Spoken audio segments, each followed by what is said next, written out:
السلام علیکم dear listeners, میں ہوں آپ کی ہوسٹ اقرا یاسین اور آج میں آپ کے لیے مہرونسا شاہ میر کے ناول بسمل کا نیکسٹ پارٹ لے کر آئی ہوں. تو جلدی سے آ جاتے ہیں نیکسٹ پارٹ کی جانب. براق حنیف کا پینٹ ہاؤس آج ویران سا تھا.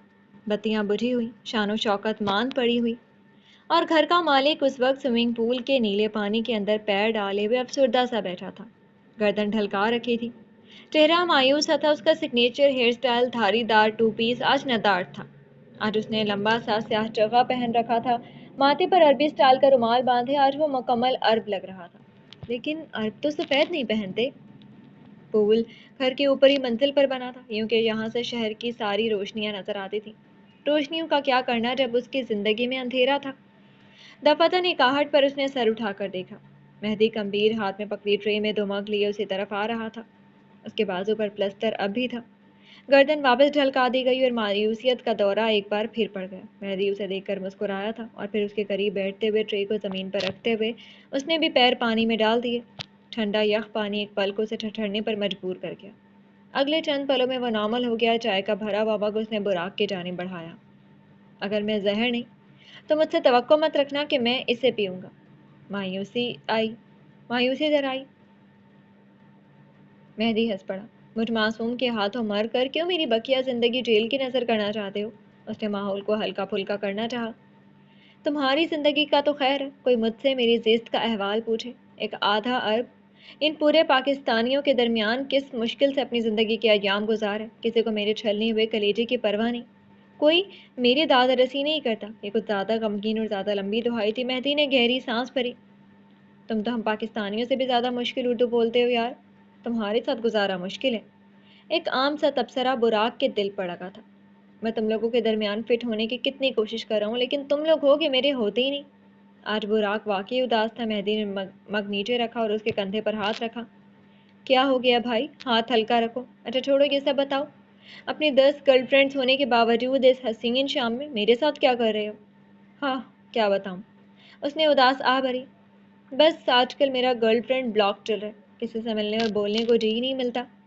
میری زیست میرے لیے وبال بن گئی ہے. افسردگی سے اپنا حال سنایا گیا. لعنت ہو تم پہ. یہ کیسا بلاک ہوا؟ اور ابھی صبح ہی میں نے تمہیں انوشے کے ساتھ دیکھا تھا. اس کے ساتھ میلاد پڑھنے تو نہیں گئی تھے نا؟ مہدی نے ملامت کی. براق نے اداس آنکھیں اٹھا کر اسے دیکھا. آج صبح میں نے بھی تمہیں خوبصورت دراز قد حسین سنہری آنکھوں والی لڑکی کے ساتھ دیکھا. تبلیغ کرنے تو تم بھی نہیں جا رہے ہوگے. اپنی بکواس بند رکھو. یکدم مہدی حد درجہ سنجیدہ ہو گیا.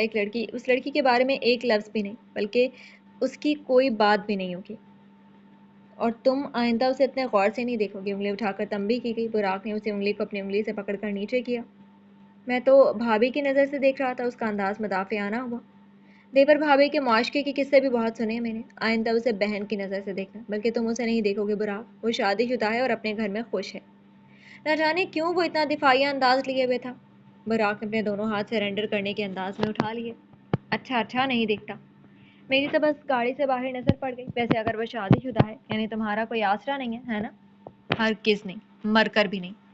چبا کر باور کروایا گیا تھا. کچھ تھا جو اسے حد درجہ غیر آرام دہ کر گیا تھا. اچھا تو پھر ٹھیک ہے، تم میری کسی گرل فرینڈ سے شادی کر لو. چائے کا گھونٹ مہدی کے منہ سے فوارے کی صورت باہر نکلا تھا اور پول کے نیلے پانی میں شامل ہو گیا تھا.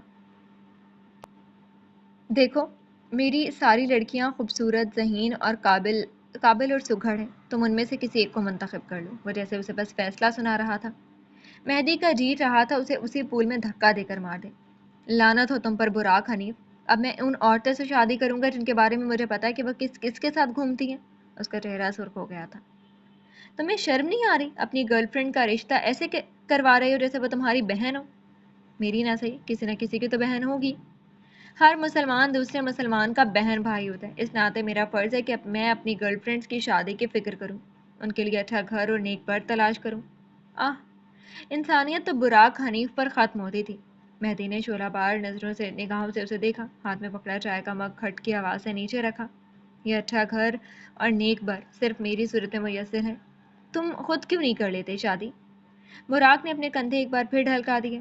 میں ایک بیڈ بوائے ہوں. بوائے؟ کیا واقعی؟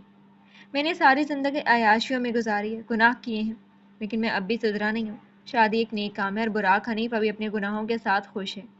بلکہ خوش بھی کہاں. اس نے ٹھنڈی آہ بھری. میری تو ساری مسرتیں مجھ سے روٹ گئی ہیں جب سے میرا دوست مجھ سے ناراض ہے. ہاں وہ کہتا ہے اس نے مجھے معاف کیا لیکن مجھے میرا دوست پہلے جیسا چاہیے. اچھا بتاؤ یہ سب کیوں ہو رہا ہے؟ کوئی طریقہ تو ہوگا نا, کچھ تو ہوگا جس سے ہم سب کچھ صحیح کر سکیں. میں کیس کو منا لوں گا, بس تم طریقہ بتاؤ. اسپیکر صاحب ہو گئے پرجوش. طریقہ تو بس ایک ہی ہے, تم میری گرل فرینڈ سے شادی کر لو, ہم رشتہ دار بن جائیں گے. اور رشتہ دار چاہے زہر ہوں حلق میں تو اتارنے پڑتے ہیں. پھر کب کا ارادہ ہے؟ وہ آنکھوں میں آنس لیے اسے دیکھ رہا تھا. مہدی نے اپنے دونوں ہاتھ اٹھا کر اسے لعنت دی. زخمی بازو میں بلا کا درد اٹھا تھا. You know what nightmare, nightmare نے تمہارے ساتھ جو کیا بہت اچھا کیا, تم اسی لائق ہو. جہنم میں جاؤ تم اور تمہاری اسلامی بہنیں. وہ دھیمی آواز میں غرا رہا تھا. بلکہ لعنت ہو مجھ پر جو میں تمہارے بلانے پر یہاں آ گیا. اس نے اپنے پیر پانی سے باہر نکالے اور اٹھ کھڑا ہوا. اندر کی طرف جاتے ہوئے اس کے سماعتوں میں ایک بار پھر براق کی آواز گونجی.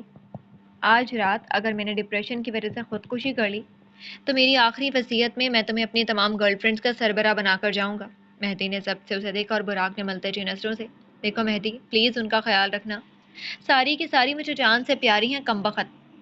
اب بس. مہدی کا صبر ٹوٹ چکا تھا. وہ ڈھیر ساری گالیوں سے اسے نوازتا باہر جا رہا تھا. براق حنیف سے لباس میں اب بھی پول کے کنارے بیٹھا تھا, آنکھیں افسردہ, کندھے ڈھلکے ہوئے, دل بے چین. یا اللہ میرے بعد میری گرل فرینڈز کا کیا ہوگا؟ میں 10 لڑکیوں کی ذمہ داری سر پر لے کر مر بھی تو نہیں سکتا. اس کی غم میں رات بھی غمگین تھی. پارک کی سفید پتیوں کے درمیان کھڑی زینیا حاکم سن تھی. اسی لمحے اس شخص نے کلک کی آواز کے ساتھ گن لوڈ کی. زینیا کی آنکھیں خوف سے پھیل گئیں, چہرہ سفید پڑنے لگا, زبان تالو سے ٹپک گئی. ہوگی وہ کہیں کی زینیا حاکم, لیکن جان کا خوف بڑے بڑے سرماؤں کی حکمت عملی کو ردی کا ٹوکرا بنا دیتا ہے. پلیز ٹریگر مت دبانا, پلیز مجھے مرنا نہیں ہے, پلیز. وہ زور زور سے یہی الفاظ دہرانا چاہتی تھی لیکن الفاظ حلق سے نکلنے کو راضی نہیں تھے. اس کا سارا بدن پسینے میں ڈوب گیا تھا.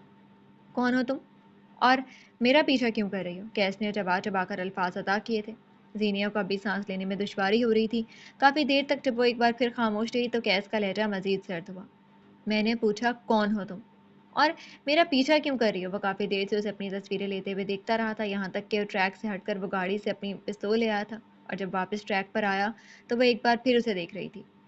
میں تمہارا پیچھا نہیں کر رہی. وہ مشکل چند الفاظ گھسیٹ سکی, سانس اب تک سینے میں اٹکا ہوا تھا. کہیں سائیکوپیتھ نے گولی چلا دی تو؟ اس کی آواز ضرور پہچان لیتا اگر آوازیں اس کا خوف نہ ہوتی. کیس گمبھیر ایک فوبک انسان تھا, آوازیں اس کا خوف تھیں. تم کافی دیر سے مجھے دیکھ رہی ہو, میری تصاویر لے رہی ہو, تم مجھے اسٹاک کر رہی ہو. صاف صاف بتاؤ کون ہو تم؟ وہ دھیمی مگر سخت آواز میں غرا رہا تھا. پستول ابھی زینیا کی گردن پر تھی. وہ دونوں ایسی جگہ کھڑے تھے جہاں کسی اور کو نظر نہ آتے. میں اسٹاک نہیں کر رہی, میں ایک فوٹوگرافر ہوں. میں بس میری اجازت کے بغیر میری تصویر لینے والی تم ہوتی کون ہو؟ کیس نے اس کی بات کاٹی. دیکھو ہم بات کر سکتے ہیں, گن ہٹاؤ. میں کوئی اسٹاکر نہیں ہوں, میں تو بس ایک فوٹوگرافر ہوں. غلطی ہو گئی, تمہاری تصویر لے لی. آخر میں اس نے گویا خود پر لعنت بھیجی ہو. تم ایک انسان کی موت کو جسٹیفائی کر رہی تھی. شفاف سرد آواز زینیا کے کانوں کے بالکل قریب سے ٹکرائی. وہ ایک افسانوی کردار تھا. ڈیم اٹ, میں جیتی جاگتی عورت ہوں. گن ہٹاؤ. وہ دھیمی آواز میں غرائی. کیس نے اب کے پستول اس کی گردن پر گھمائی. جو ہی ٹھنڈی نال اس کی گردن سے ٹکراتی زینیا حاکم کو موت اپنے بالکل قریب تر نظر آنے لگتی تھی. اس کے سارے جسم سے ٹھنڈے پسینے چھوٹ رہے تھے. ایک کلک اور اس کا کام ختم. وہ افسانوی بعد میں, انسان پہلے تھا. کیا تم پاگل ہو؟ ایک افسانوی کردار کی خاطر تم ایک زندہ انسان کے اوپر گن تانے ہوئے ہو؟ سارے پورٹر ہیڈ اتنے ہی پاگل ہوتے ہیں جتنا میں ہوں. تمہیں کیا لگتا ہے کہ نارمل انسان اڑتی روحوں, چلتی پینٹنگ, جگہ تبدیل کرتی سیڑھیوں اور جادو سے بنی ایک دنیا کو بار بار دیکھ سکتا ہے؟ مجھے مارنے سے ڈمبلڈور واپس نہیں آئے گا. البتہ یہ دنیا ایک اور پاگل پورٹر ہیڈ کو کھو دے گی. کیا یہ نقصان نہیں ہوگا؟ وہ اسے الفاظ کے جال میں پھنسا رہی تھی. کیس کی آنکھیں مشکوک انداز میں سکڑی تھیں. کیا تم واقعی ایک پورٹر ہیڈ ہو؟ تمہیں کیا لگتا ہے ایک نارمل عورت ہوں یوں پارک میں کسی مرد کی تصاویر لیتی پھرے گی؟ میں تمہارے ہاتھ میں موجود کتاب کی تصاویر لے رہی تھی. مجھے ایسا نہیں کرنا چاہیے تھا. اب گن ہٹاؤ. کیس نے آہستگی سے گن ہٹا لی. زینیا کی سانسیں بحال ہوئیں. رنگت اب تک نچڑی ہوئی تھی. چند پل وہ یوں ہی کھڑی رہی, گہری لمبی سانسیں لیتی رہی. پچھلے چند منٹ کو اپنی یادداشت کے پردے پر دہراتی رہی, اور پھر وہ مڑی تھی. اپنے سامنے کھڑے اس مرد کو دیکھا تھا جو نیم پاگل معلوم ہوتا تھا. کم از کم ایک نارمل انسان یوں کسی پر گن نہیں تان لیتے. کیس نے پہلی بار اس کا مکمل رخ دیکھا. وہ ایک لمحے کے لیے, بس ایک لمحے کے لیے ٹھٹک گیا, پھر سر جھٹک کر اسے سختی سے اسے دیکھا. تم نے میری تصاویر لی ہیں میری اجازت کے بغیر. تمہیں مجھ سے معافی مانگنی چاہیے. وہ سنجیدہ تھا. تم نے مجھ پر گن تانی ہے. تمہیں نہیں لگتا کہ معافی تمہیں مانگنی چاہیے؟ عجیب عورت ہو تم. پہلے میری تصاویر اتاری پھر میری کتاب چرانے کی کوشش کی اور اب ڈٹائی بھی تم ہی دکھا رہی ہو. اپنے بارے میں کیا خیال ہے؟ کوئی کم عجیب تو تم بھی نہیں. ایک طرف تم ایک سچے پورٹر ہیڈ ہونے کا دعویٰ کرتے ہو اور دوسری طرف تم نے یہ کتاب یہاں چھوڑ دی. اب کیس کوئی جواب دیتا کہ اس کا فون بجنے لگا. ایک سخت نظر زینیا حاکم پر ڈالتے ہوئے اس نے فون اٹھایا. کیا ہوا بختیار چچا کو؟ میں پہنچ رہا ہوں. میں بس 10 منٹ. خیال رکھو میں آ رہا ہوں. وہ متفکر سا اجرت زدہ سا بولا تھا. کال کاٹ کر اس نے زینیا کو دیکھا تھا. I am not done yet. تم نے میری تصاویر لی ہیں مجھے اسٹاک کی ہے. تمہیں جرمانہ ادا کرنا ہوگا. وہ کہتے ہوئے آگے بڑھ گیا. جہنم میں گئے تم اور تمہارا جرمانہ. زینیا پوری قوت سے چلائی تھی. میں تمہیں دیکھ لوں گا. وہ پیچھے مڑ کر جلدی جلدی کہہ رہا تھا. دیکھ لینا. روکا کس نے ہے؟ وہ بھی تڑپ کر بولی. اب کہ کیس نہیں مڑا اور وہ تیز تیز قدم لیتا باہر جا رہا تھا. چند لمحے زینیا وہیں کھڑی رہی پھر آگے بڑھ کر کتاب اٹھائی اور پارک سے باہر نکل آئی. گردن پہ ابھی پستول کی ٹھنڈی نال محسوس ہو رہی تھی. اسلام آباد اچھا تھا. لوگ نہیں. شہر مہربان تھا. لوگ ظالم تھے. آج کی پوری رات بے سکونی کے نام. اگلے دن صبح 7 بجے کے قریب زینیا گھر سے نکل آئی. اگلے 2 گھنٹوں میں وہ نمل یونیورسٹی میں تھی. اسلام آباد کی بہت بڑی یونیورسٹی جہاں ہزاروں کی تعداد میں بچے تعلیم حاصل کر رہے تھے. وسیع سبزہ زار کے عین بیچ میں کھڑی عمارت خوبصورتی کی مثال تھی. تفصیلی دورے کو فی الحال ملتوی کیے ہم کیفیٹیریا کا رخ کرتے ہیں. کیفیٹیریا کے ایک بینچ پر بیٹھی وہ اپنے موبائل پر کچھ دیکھ رہی تھی. سیاہ رنگ کے سادہ سے جوڑے میں اس کی رنگت دمک رہی تھی. سر پر سرخ سیاہ چنری پرنٹ کا دوپٹہ تھا. وہ آج معمول سے زیادہ خوبصورت لگ رہی تھی. ایک ہاتھ میں سینڈوچ تھا اور ایک ہاتھ میں موبائل اونچا کر رکھا تھا. کانوں میں ایئر پورٹس لگے تھے. وہ کافی مصروف لگتی تھی اور بے نیاز بھی. کشش تھی کہ کیا کئی لوگوں نے کئی بار اسے مڑ کر دیکھا تھا. کئی لڑکوں نے اس کے ساتھ بیٹھنے کی اجازت چاہی تھی. خوبصورتی کئی بار وبال جان بن جاتی ہے. دفتن اپنی میز پر ہونے والی ہلکی سے دستک پر اس نے سر اٹھا کر سامنے دیکھا. آنکھوں میں خوشگوار حیرت لیے مہدی کمبیر اس کے سامنے تھا. زینیا کے حلق تک میں کڑواہٹ کھل گئی جبکہ مہدی اب مسکراتے ہوئے اس کے سامنے والی کرسی کھینچ کر بیٹھ چکا تھا. آس پاس بیٹھے اسٹوڈنٹس کو حیرت کے شدید جھٹکے لگے تھے. وہ مہدی کمبیر جس کے پاس سلام کا جواب دینے کی فرصت نہیں ہوتی تھی وہ کس سکون سے اس کے ساتھ بیٹھا تھا. وہ لڑکی جس نے یونیورسٹی کے اچھے خاصے خوبصورت امیر لڑکوں کو اپنے ساتھ بیٹھنے نہیں دیا وہ اسے روک کیوں نہیں رہی تھی؟ حیرت بنتی تھی. سفید گول گلے والی شرٹ کے اوپر سبز اور اوور سائز شرٹ کے ساتھ سوٹ پینٹس پہنے وہ کافی اچھے سے تیار تھا. کلائی میں ہمیشہ کی طرح برانڈڈ گھڑی تھی اور جوتے چمک رہے تھے. گھڑیوں کے معاملے میں وہ شخص سمجھوتے نہیں کرتا تھا. اگر تمہیں لگ رہا ہے کہ میں تمہارا پیچھا کر رہا ہوں تو تم بالکل غلط ہو. میں تو یہاں پڑھتا ہوں. وہ اس کی نظریں بھانپ گیا تھا. پڑھانے کی عمر میں پڑھ رہے ہیں. کمال ہے. اوہ کم آن میں صرف 26 سال کا ہوں. مہدی تو برا ہی مان گیا تھا. آپ کے سبجیکٹس کیا ہیں؟ بس اب وہ فارسی کی کلاسز نہ لی رہا ہوں. فارسی سیکھ رہا ہوں. وہ مسکرا کر جواب دیا. زینیا مسکرا بھی نہ سکی. 3 سال پہلے میری پڑھائی مکمل ہو گئی تھی لیکن 2 ماہ پہلے ہی مجھے نیا شوق چڑھا تو میں فارسی سیکھنے آ گیا. میری کلاسز کل سے سٹارٹ ہو رہی ہیں. تم کیا کر رہی ہو یہاں؟ زینیا نے بے بسی سے اسے دیکھا. فارسی. یک حرفی جواب کے بعد وہ دونوں ایسے چپ ہو گئے گویا منہ میں زبان ہی نہیں. دونوں جانتے تھے کہ ان دونوں کے لیے کتنا غیر متوقع اور کتنا زیادہ اتفاقی تھا. تم کہتی ہو تو میں یونیورسٹی چھوڑ دیتا ہوں. ویسے بھی یہ میرا شوق ہے. 2 ماہ سے زیادہ میں ملک میں نہیں رہتا.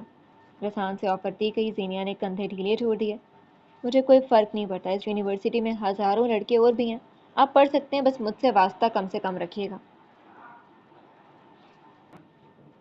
جو حکم سرکار. وہ سینے پر ہاتھ رکھ کر مسکرایا. زینیا نے رخ موڑ لیا اور اپنا سینڈوچ دانتوں سے کترنے لگی. مہدی اسے دیکھے گیا. زینیا نے انتظار کیا کہ وہ اب اٹھ جائے گا لیکن جب وہ کافی دیر تک وہیں جمع رہا تو بالآخر زینیا نے اسے پوچھ ہی لیا. یعنی آپ یہاں سے نہیں جائیں گے؟ مہدی نے مسکرا کر نفی میں سر ہلایا. پوچھیں کیا پوچھنا ہے؟ تمہاری شادی کیسی ہے؟ بلکہ یہ بتاؤ شادی کیسی ہوتی ہے؟ زینیا کی آنکھوں میں تھکن اتری. ہر کال پہ ہونے والا اپنا اور بالاج کا جھگڑا یاد آیا. شادی ایک تجسس ہوتی ہے. چند ماہ میں تجسس ختم ہو جاتا ہے اور پھر شادی کمر پر لدا بوجھ بن جاتی ہے. کیسا تجسس؟ ہر انسان کا تجسس مختلف ہوتا ہے. کسی کو جاننا ہوتا ہے شادی کے بعد ایک کمرے میں ایک شخص کے ساتھ رہنا کیسا ہوتا ہے. کسی کو تجسس ہوتا ہے کہ اپنے گھر کو چھوڑ کر سسرال والوں کے ساتھ رہنا کیسا ہوتا ہے. محبت کیسی ہوتی ہے. لانگ واک کیسی ہوتی ہے. ایک عورت کا آپ کے نام سے منسوب ہونا اس کے تمام جملہ حقوق آپ کے پاس ہونا کیسا ہوتا ہے. ہر مشکل وقت میں ایک شخص آپ کے ساتھ کھڑا ہوگا اس کا کھڑا ہونا کیسا ہوتا ہے. سارے زمانے کی ٹھوکروں کے بعد ایک سہارا کیسے ہوتا ہے. کبھی کوئی آپ کو سمجھ نہیں سکا لیکن ایک شخص شاید سمجھ لے. وہ سمجھنا کیسا ہوتا ہے. بس اسی تجسس کا نام شادی ہے. مہدی کی آنکھوں میں بے چینی اتری. لیکن آفٹر آل تجسس ایک احساس ہی تو ہے. کیا ہوا اگر یہ ختم ہو جائے؟ کیا تجسس ختم ہونے کے بعد شادی ختم ہو جاتی ہے؟ تجسس اگر ختم بھی ہو جائے تو تعلق بعض دفعہ ختم نہیں ہوتے، کیونکہ تب تک آپ اس تعلق میں بہت کچھ بھر چکے ہوتے ہیں۔ ہاتھ کھینچ لینا، قدم موڑ لینا مشکل ہوتا ہے۔ وہ متانت سے بولی، مہدی البتہ اب بھی غیر آرام دہ تھا۔ یعنی ہر شادی ایک وقت کے بعد قید ہوئی، وہ نتیجہ چاہتا تھا۔ ہر بار ایسا نہیں ہوتا۔ کئی بار کچھ لوگوں کا تجسس ساری زندگی ختم نہیں ہوتا اور وہ خوش رہتے ہیں۔ ہر نئی دن انہیں اپنی شادی نہیں لگتی ہے، کمٹمنٹ سے محبت ہو جاتی ہے۔ یہاں تک کہ کچھ جوڑے مرنے کے بعد جنت کے تجسس میں بھی خوش رہتے ہیں، اور اگر خوش نہ رہیں تو پھر آپ کا بخت۔ شادی ایک جوا ہوتی ہے، جیت گئے تو واہ واہ، جو ہارے بھی تو بازی مات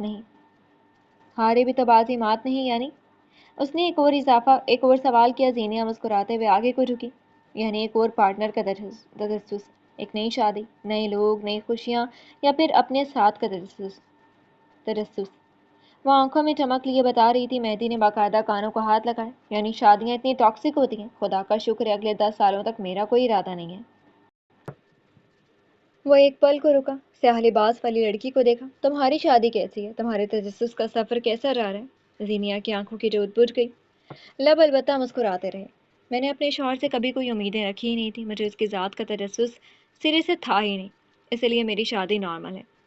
تمہیں اس سے کوئی امید نہیں؟ کیا وہ اتنا برا ہے؟ وہ برا نہیں، بس جلدی تھا، مجھے کچھ سوچنے اور امید رکھنے کا موقع ہی نہیں ملا۔ نارمل شادی کیسی ہوتی ہے؟ آخر اس آدمی کے سوال ختم کیوں نہیں ہوتے؟ ہفتے میں 4 دن صلح، 2 دن لڑائی اور 1 دن شادی کرنے کا پچھتاوا، وہ عام سے انداز میں بولی۔ مہدی زور سے ہنسا تھا، آس پاس لوگ گردن اٹھا کر انہیں دیکھنے لگے تھے، کئی لڑکیوں کو رقابت محسوس ہوئی تھی۔ ہاں ٹھیک ہے، یہ سنہری آنکھوں والی لڑکی خوبصورت تھی، لیکن ایسا بھی کیا کہ اس کے پاس سے اٹھا ہی نہ جائے؟ ایک آخری سوال پوچھ لوں؟ اس کے منت کرنے کے انداز سے میں زینیا کو نے تکان سے اسے دیکھا، پھر بازو سینے پر باندھے اور ہاتھ سے اسے بولنے کا اشارہ کیا۔ تم کتنی بار پچھتائی ہو؟ ہر منٹ میں 60 بار۔ اس کی برجستگی سے جواب دینے پر مہدی ایک بار پھر ہنس پڑا۔ زینیا بھی ساتھ مسکرائی تھی، پھر اپنی ٹھنڈی ہو چکی چائے کا کپ لبوں سے لگا لیا۔ مہدی اب واقعی اٹھ کھڑا ہوا تھا۔ آپ کا تجسس کیا ہے مسٹر کمبیر؟ مہدی ٹھہر سا گیا، آہستگی سے اس کی آنکھوں میں دیکھا، کئی لمحے کوئی جواب نہ بن پڑا۔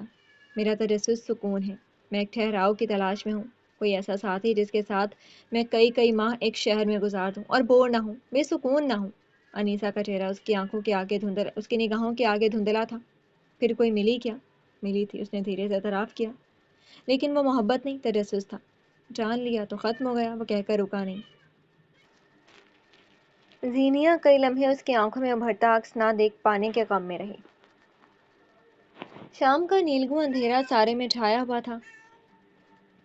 زینیا حاکم کے ہاسٹل کے کمرے میں افراتفری کا عالم تھا۔ وہ چادر سر تک تانے لیٹی ہوئی تھی۔ چائے، نیند اور کاملیت زینیا ان کے بغیر ادھوری تھی۔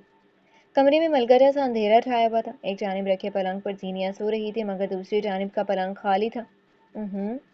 مالکن ہمیشہ کی طرح گھر سے غائب نہیں تھی، بلکہ آج تو محترمہ الماری میں منہ دیے کھڑی تھی۔ چہرے اور انداز میں بے چینی تھی، وہ شاید کچھ ڈھونڈ رہی تھی۔ ماتھے پر پسینے کی ننھی ننھی بوندیں تھی اور آنکھیں ہر گزرتے پل گلابی پڑتی جا رہی تھیں۔ کھٹر پٹر کی آواز میں کم از کم زینیا اٹھنے والی نہیں تھی۔ بقول بشر کی زینیا دیو مالائی کتابوں کا وہ دیو ہے جو 6 ماہ سوتا ہے اور 6 ماہ جاگتے ہیں۔ یہ وہی عورت تھی جسے سحری میں ڈھول والا بھی نہیں اٹھا سکتا تھا۔ چند پل بعد کمرے کی حالت غیر ہو چکی تھی۔ اسی لمحے زینیا کا موبائل زور زور سے تھر تھر آیا تھا۔ مہاراج کی ناراضگی کے خوف سے وہ نیند میں بھی الرٹ رہنے لگی تھی۔ کال بج کر ختم ہو گئی تو دوبارہ سے موبائل تھر تھرانے لگا۔ چونکہ موبائل میں ہینڈ فری لگے تھے تو اس کے روم میٹ تک آواز نہ گئی۔ مسلسل بجتے فون نے اس کی نیند میں خلل ڈالا اور پھر وہ جھٹکے سے اٹھ بیٹھی۔ چند پل سوئی آنکھوں سے اپنے اطراف میں دیکھتی رہی۔ لباس وہی صبح والا تھا۔ اسی لمحے اس نے کچھ ایسا منظر دیکھا تھا کہ اس کی آنکھیں ابل کر باہر کو آنے لگیں۔ اس کی روم میٹ کے ہاتھوں میں سفید پاؤڈر کی پڑیاں تھیں، اور دور حاضر میں ہر انسان کو معلوم تھا یہ سفید پڑیاں اپنے اندر کیسا سیاہ جہاں بسائے ہوئے تھی۔ نین تارا زینیا کی جانب متوجہ نہیں تھی، اس کے ہاتھ تیز تیز چل رہے تھے۔ اس کے ہاتھ تیز تیز چل رہے تھے۔ سفید پاؤڈر کی پڑیاں جلدی جلدی بیگ میں ڈالتے ہوئے وہ کہیں جانے کے لیے تیار تھی۔ اسی لمحے اس کی اپنی طلب بھی شدید ہونے لگی۔ یہ شاید اپنی گھبراہٹ پر قابو پانے کا ایک طریقہ تھا۔ اس نے ایک پڑیا کو ماتھے سے چاک کیا، ذرا سا چورا ہاتھ پر گرایا، کسی جنونی کی جیسے ترسی ہوئی مسکراہٹ اس کے لبوں پر ڈر آئی۔ آنکھیں بند کر کے ناک سے سفید پاؤڈر اندر کی جانب کھینچا۔ اگلے کئی لمحے اس نے خود کو ہلکا محسوس کیا، ہوا سے بھی ہلکا، سرور سے زیادہ مسرور، خوش سے زیادہ خوش۔ وہ اس جہاں میں نہیں تھی، اسے لگا تھا کسی نے اسے ہواؤں میں اٹھا لیا تھا، اسے لگا تھا کسی نے ساری دنیا کی خوشیاں اسے دے دی ہوں۔ آس پاس کہے بکھر گئے، وہ اس دنیا اس حال سے غافل تھے، اس کے پیر جسم ہواؤں میں تھے۔ بے اختیار اس کا کہے مارنے کو جی چاہا تھا، ایک ڈرگ ایڈکٹ کو اس کا نشہ مل چکا تھا۔ اس کی ناک کے نتنوں سے اب خون کی پتلی لکیر بہہ نکلی تھی، آنکھیں نیم وا تھیں، بدن ڈھیلا، اس کا دل تیزی سے دھڑک رہا تھا اور وہ دنیا جہاں سے بیگانہ تھی۔ زینیا سن سی ہوئی اسے دیکھ رہی تھی، آنکھیں پھٹی کی پھٹی رہ گئی۔ وہ کہاں آ گئی تھی؟ کبھی رات کے اندھیرے میں کوئی اس کی گردن پر بندوق رکھ دیتا تھا، کبھی آتی ہوئی شام میں کوئی اس کے سامنے یوں جرم کر رہا تھا، گناہ کر رہا تھا۔ بڑا شہر اپنے اندر بڑے اژدہے سمیٹے ہوئے تھا۔ اس لمحے اسے ساری دنیا سے خوف آیا تھا۔ وہ دھیرے دھیرے پیچھے ہوتے ہوئے اپنے پلنگ سے جا لگی، آنکھیں نامحسوس انداز میں بھر آئی تھی۔ زینیا حاکم میں غلط ایکویشن میں پھنس چکی تھی، نین تارا بھی مسرور تھی ہواؤں کے دوش پر، خلاؤں کے درمیان۔ کسی احساس کے تحت نین تارا نے مڑ کر دیکھا تھا، زینیا کو اپنی طرف دیکھتا پا کر ایک لمحے کو وہ سن رہ گئی۔ ناک سے بہتی پتلی سرخ لکیر کو انگلی سے صاف کیا، گلابی آنکھوں میں جلال لیے وہ زینیا کی اور بڑھی، بیڈ کے قریب پہنچ کر اس نے ایک جھٹکے سے زینیا کو پلنگ سے لگایا اور اس کے گلے پر اپنے دونوں ہاتھوں سے گریپ جمائی۔ زینیا کی آنکھوں سے بہتا پانی اب اس کے ہاتھوں پر بہہ رہا تھا، وہ دباؤ بڑھاتی جا رہی تھی۔ ساکن بیٹھی لڑکی کی کوئی مزاحمت نہیں کر رہی تھی۔ اگر تم نے منہ کھولنے کی کوشش بھی کی تو مجھ سے برا کوئی نہیں ہوگا، ہماری پہنچ بہت اونچی ہے، اپنے کام سے کام اور منہ بند رکھو گی تو فائدے میں رہو گی، ورنہ… وہ آگے کو ہوئی، تمہارے ٹکڑے بھی تمہارے گھر والوں کو نصیب نہیں ہوں گے۔ حقارت، سختی اور تپش سے کہتے ہوئے اس نے زینیا کو جھٹکے سے چھوڑا۔ یہی جھٹکا زینیا حاکم کو ہوش میں لانے کے لیے کافی تھا۔ نین تارا اب مڑ گئی، اپنا بیگ باندھ رہی تھی۔ کئی کلو منشیات کئی ہزار لوگوں کی زندگی خراب کرنے کو تیار تھی، ان بچوں کی جو شہر سے دور، ماں باپ بہن بھائیوں سے دور مستقبل سنوارنے آئے تھے اور یہاں ذہنی صحت کا بگاڑ کر جانے والے تھے۔ زینیا نے اپنی آنکھیں بے دردی سے رگڑ کر صاف کی۔ اسی پل ہاسٹل کے باہر سے پولیس کی گاڑی کا سائرن سنائی دینے لگا۔ زینیا حاکم کو ساری دنیا اپنے سر پر گھومتی محسوس ہوئی، اس نے برق رفتاری سے پیر نیچے اتارے۔ نین تارا بھی سہم چکی تھی، اس کے ہاتھ تیزی سے ایک نمبر ڈائل کر رہے تھے، باہر سے اب آوازیں مزید قریب تر آتی جا رہی تھی۔ میں نے تم سے کہا تھا پولیس کو پتہ چل گیا، میں نے کہا تھا ہماری پرچی کٹ گئی ہے۔ وہ فون کان سے لگائے گھرا رہی تھی اور زینیا آنکھیں صاف کیے مسائل کے حل کے لیے تیار تھی۔ فوراً یہاں پہنچو، بلکہ فوراً سے پہلے بیگ کسی صورت پولیس کے ہاتھوں نہیں لگنا چاہیے، جلدی آؤ خبیث انسان۔ اس کے منہ سے کف نکل رہا تھا، پھر اس نے مڑ کر زینیا پر ایک بیزار نگاہ ڈالی۔ یہاں سے دفع ہو جاؤ ورنہ مجھ سے برا کوئی نہیں ہوگا۔ اس کا بس نہیں چلتا تھا زینیا کو دھکے دے کر یہاں سے نکال دے۔ سائرن کی آواز اب بے حد قریب آ گئی تھی۔ اسی لمحے زینیا نے فوراً الماری کے کھلے ہوئے پرس سے اپنا چھوٹا سا بیگ پیک نکالا، تکیے کے پاس رکھا فون اٹھایا، آنکھوں میں عزم اور چہرے پر سختی۔ زینیا حاکم ایک فرار کے لیے تیار تھی۔ نین تارا اب بھی فون پر کسی سے باتیں کرنے میں مصروف تھی، کبھی وہ گالیاں بکتی اور کبھی تحمل سے سامنے والے کی بات سنتی۔ زینیا اس کے سامنے آ کر رکی، پورے بیگ پر ایک نظر ڈالی اور پھر نین تارا کو دیکھا۔ تم معصوم اسٹوڈنٹس کی زندگی خراب نہیں کر سکتی، میں کرنے نہیں دوں گی۔ یہ کوئی اور لڑکی تھی، نین تارا نے جس کا گلا دبایا تھا، یہ اس سے مختلف تھی۔ وہ کئی لمحے اسے بے یقینی سے دیکھتی رہی اور نین تارا زور سے ہنسی تھی۔ اوہ، تو اب تم مجھے درس دو گی، نیکی کی شہزادی؟ میں ملکہ بد ہوں، حکم دوں گی۔ کہتے ساتھ زینیا نے بیگ اٹھانا چاہا، لیکن نین تارا نے ایک زوردار لات اس کے پیٹ پر دے ماری۔ سنہری آنکھوں والی لڑکی درد سے دوہری ہونے لگی، لیکن ہمت نہ ہارتے ہوئے اس نے ایک بار پھر بیگ چھیننا چاہا۔ اب کی بار نین تارا نے اسے بالوں سے پکڑ کر کھینچ کر پرے ہٹایا۔ زینیا فرش پر گر پڑی، جسم سے درد کی ٹیسیں اٹھ رہی تھی۔ نین تارا پاگلوں کی طرح اپنے اینکل بوٹ سے اسے مارتی چلی گئی، ہاتھ میں بیگ اب بھی پکڑ رکھا تھا۔ زینیا اپنا بچاؤ کرنے کی بجائے کسی طرح اس بیگ کو حاصل کرنا چاہتی تھی، اور اسی لمحے اس نے اینکل بوٹ والی لڑکی کا بوٹ پر ہاتھ روک لیا۔ اونچی ہیل گویا ہتھیلی میں گڑ گئی تھی۔ نین تارا منہ کے بل فرش پر آن گری، لیکن وہ ایک ماہر عورت تھی، جس تیزی سے گری تھی اسی تیزی سے اٹھ کھڑی ہوئی۔ زینیا کو بغیر کسی بچاؤ کا موقع دیے بغیر بوٹ زور سے اس کے چہرے پر مارا، گال تک گوشت پھٹ گیا تھا، درد نے اس کے جسم کو سن کر دیا تھا۔ اس کی آنکھوں کے آگے اندھیرا چھانے لگا، موٹے موٹے آنسو گالوں پر لڑک گئے۔ کتنے ہی لمحے اسے آنکھوں کے آگے صرف اندھیرا نظر آیا تھا۔ دھندلی پڑتی بصارت کے ساتھ اس نے نین تارا کو کمرے سے باہر جاتے دیکھا تھا۔ چند آنسو اس کی آنکھوں سے نکل کر بے قیمت ہوئے۔ چند لمحے یوں ہی ساکن پڑے رہنے کے بعد اس کے جسم میں ہلکی سی جنبش ہوئی۔ پولیس کی گاڑی اب دروازے کے باہر تھی اور اسپیکر پر کچھ کہا جا رہا تھا۔ زینیا تیزی سے اٹھ کھڑی ہوئی، کچھ پل بعد وہ تیز تیز سیڑھیاں اترتی ہوئی نیچے آئی۔ گیلری میں واقع کچن کی طرف جاتے ہوئے اس کا دل بری طرح دھڑک رہا تھا۔ ہراساں نظروں سے اطراف میں دیکھتی وہ بس جلد از جلد یہاں سے نکل جانا چاہتی تھی۔ پولیس اب اندر آ چکی تھی۔ لیڈی اہلکاروں کی ایک بڑی تعداد گھر کے اندر داخل ہو رہی تھی۔ بھاری بوٹوں کی دھمک سور کی طرح کانوں میں چھید کیے دیتی تھی۔ کچن میں کھڑی زینیہ حاکم کو اس وقت سمجھ نہیں آیا کہ کیا کرے، کہاں جائے۔ اس دروازے کے پار عمرہ کی کالونی تھی۔ وہ اپنی جگہ ساکن تھی۔ اندر سے شور و گل کی آوازیں آ رہی تھی، لڑکیوں کی چیخو پکار، افروزہ بیگم کی کرخ بے یقینی میں ڈوبی آواز۔ اسی سمے اس نے دو لیڈی اہلکاروں کو کچن کی طرف آتے دیکھا۔ اس کو اوپر کا سانس اوپر اور نیچے کا نیچے رہ گیا۔ وہ ان کے ساتھ نہیں جانا چاہتی تھی، کسی صورت نہیں۔ یہ لوگ اسے یہاں سے لے جاتے ایک عمارت میں، ایک ایسی عمارت میں جہاں جاتے وقت آپ ملزم ہو سکتے ہیں لیکن واپسی مجرم کے طور پر ہوتی ہے، کم از کم اس معاشرے کا مجرم۔ لیڈی اہلکار بس ذرا ہی دور تھی جب زینیہ نے آگے بڑھ کر خود کو تالے کھولتے ہوئے دیکھا۔ اس کے ہاتھوں میں لرزش تھی لیکن عزم پختہ تھا۔ وہ دروازے سے باہر نکل آئی۔ نین تارا بھی شاید اس دروازے کے بارے میں جانتی تھی۔ لیڈی اہلکاروں کی آمد سے قبل وہ بھی یہیں آ گئی تھی۔ دروازے سے باہر بھاگنے کا ارادہ کرتے اس نے بیگ باہر پھینکا اور خود دیوار پر چڑھنے کی کوشش کرنے لگی تھی، لیکن بے سود۔ لیڈی اہلکاروں کے ہاتھ میں موجود پستول کے دستے نے اس کے سر کے پچھلے حصے پر ایک ایسی ضرب ماری کہ اس نشے کی زیادتی میں ڈوبی لڑکی لڑکھڑا کر گری۔ زینیہ حاکم جب بھاگ کر گلی کے دہانے پر پہنچ چکی تھی، اس نے اس بھورے گرتے ہوئے بیگ کو دیکھا۔ یہاں واپس مڑنا خطرہ ہو سکتا تھا لیکن یہ سفید پڑیاں ہزاروں بچوں کی زندگی تباہ کر سکتی تھی۔ گیلی آنکھوں کو رگڑتے ہوئے وہ واپس گیٹ تک آئی۔ بیگ سے لوہے کی تاریں نکالتے ہوئے اس نے دروازے کے سوراخ میں باندھ دی، وہیں جہاں تالا لگا کرتا تھا۔ یہ وہی تاریں تھیں جنہیں وہ فوٹوگرافی کے لیے استعمال کیا کرتی تھی۔ ہاتھ بری طرح زخمی ہو چکے تھے لیکن بالآخر وہ کامیاب رہی۔ اندر سے شور و غل کی آوازیں آتی تھیں۔ اس پورے بیگ کو اٹھا کر کندھے پر ڈالا اور انہی گلیوں میں کہیں غائب ہو گئی۔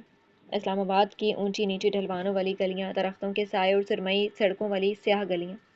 رات کے اندھیرے میں اس گلی میں اس نے ایک محل نما گھر دیکھا تھا جس کا عقبی دروازہ کھلا ہوا تھا۔ زرد بتیاں سارے ماحول کو روشن کیے ہوئے تھیں۔ ملازمین کی فوج یہاں سے وہاں گزرتے ہوئے مختلف کام نپٹا رہی تھیں۔ سیاہ سلاخدار دروازہ کھلا تھا اور ملازمین کام میں مصروف۔ زینیہ نے پیچھے مڑ کر دیکھا، پولیس اہلکار اس جانب آ رہے تھے۔ اس نے بیگ سینے سے لگا لیا۔ مختلف واہمیں، خدشے اور نہ جانے کتنے خوف و ہراس نے اس کے اندر سر اٹھایا تھا۔ اس سے پہلے وہ نیلی وردی والے آفیسر اس کے قریب آتے، پھر بغیر سوچے سمجھے وہ اس گھر کے اندر داخل ہو گئی۔ پولیس نے اسے اندر جاتے دیکھا لیکن زینیہ نے اندر جاتے ہوئے ایک چیز نہیں دیکھی تھی، اس محل کے باہر لگی تختی جس پر بڑے بڑے الفاظ میں کمبیر محل لکھا تھا۔ کیا زندگی ایک نیا باب شروع کرنے والی تھی؟ کیا تم اس نئے آغاز کے لیے تیار ہو؟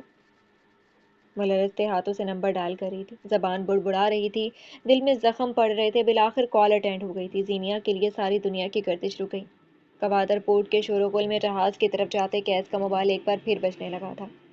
مہدی اس کے ساتھ ساتھ قدم اٹھا رہا تھا، پریشان چہرہ، زرد رنگت اور قبض ہوتی سانسیں۔ یہ شہر واقعی اس کے بھائی کو مار رہا تھا۔ چلتے ہوئے کیس ایک جگہ رک گیا۔ اسے یا تو جانا تھا یا پھر رک جانا تھا۔ اس نے موبائل کان سے لگایا۔ وہ رکنے کا فیصلہ لینے والا تھا لیکن اسی لمحے اسے ایک جانب سے محب ملک آتا دکھائی دیا۔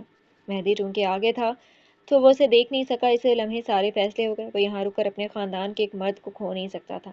اسے جانا پڑا کیونکہ یہ ضروری تھا۔ عبداللہ آ جاؤ پلیز، وہ بھل بھل بہتے آنسوؤں کے درمیان کہہ رہی تھی۔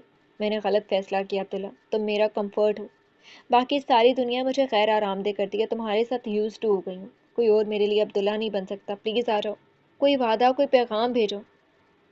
تم میرے لیے آؤ عبداللہ، میں اس قابل ہوں کہ میرے لیے آیا جائے۔ آ جاؤ عبداللہ، پلیز آ جاؤ۔ آنسو جلتا دل، قبض ہوتی سانسیں، ان سب کے درمیان وہ اسے پکار رہی تھی۔ کیس فون کان سے لگائے کھڑا تھا، آنکھوں کے سامنے منظر بدل رہے تھے۔ وہ روحیوں سے عبداللہ کہتی تھی، وہ واقعی کیس سے عبداللہ بن جاتا اور ماضی کے گرداب میں پھنس جاتا جہاں لاشیں تھیں، خون تھا، کٹے ہوئے اعضاء تھے۔ وہ ساکت اور شل تھا۔ اسے لمحے اس نے مہدی کو اپنی جانب آتے دیکھا۔ وہ محب کو دیکھ چکا تھا اور اب جارحانہ انداز میں اس کی طرف آ رہا تھا، انداز میں جنون تھا اور آنکھوں میں خون سوار تھا۔ کیس کے ساتھ آئے سیکیورٹی کے افراد اسے کیس کے اشارے پر روکے ہوئے تھے۔ میں تمہارے شہر آیا تھا، تمہاری پکار پر، میں نے کبھی تمہیں ڈسون نہیں کیا۔ وہ رکا، آنکھیں موند کر سکون کی سانس لی۔ تم میری ہو اور ہمیشہ میری رہو گی۔ دوسری جانب کوئی روح میں گھلتی چاشنی کی طرح اس کے الفاظ کو جذب کر رہا تھا۔ میں تمہیں کوئی وعدہ، کوئی پیغام دیے بغیر جا رہا ہوں کیونکہ تم سے جو تعلق ہے اس میں محبت کی جگہ نفرت ہے۔ میرے الفاظ تمہیں زندگی دیں گے لیکن میں چاہتا ہوں تم مرو۔ عبداللہ تمہارے لیے اب کبھی نہیں آئے گا۔ اس نے کال بند کر دی لیکن دل دکھا تھا۔ وہ ان سسکیوں کو ساری زندگی نہیں بھولنے والا تھا۔ مہدی کی سیکیورٹی کے افراد سے خود کو چھڑانے میں کامیاب ہو گیا اور اب آنکھوں میں تیش لیے محب کی طرف آ رہا تھا۔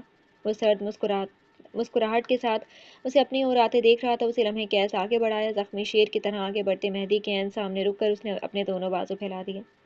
اپنا بھائی یا ایک غیر انسان، فیصلہ تمہارا ہے مہدی۔ سبز آنکھوں والے مرد کے اوپر گویا کسی نے ٹھنڈا برف پانی ڈال دیا ہو۔ سارا غصہ تنتنا انتشار جا سویا تھا۔ اس آدمی سے اسے محبت تھی، خون کا یہ تعلق اسے عزیز تھا۔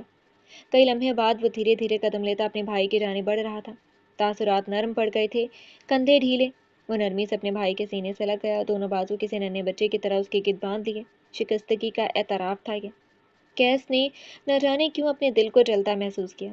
محل کا مضبوط ستون بننا مشکل تھا، اسے دل مارنا پڑ رہا تھا۔ وہ اسے سمجھے گی، جانے کیوں اسے خوش فہمی تھی۔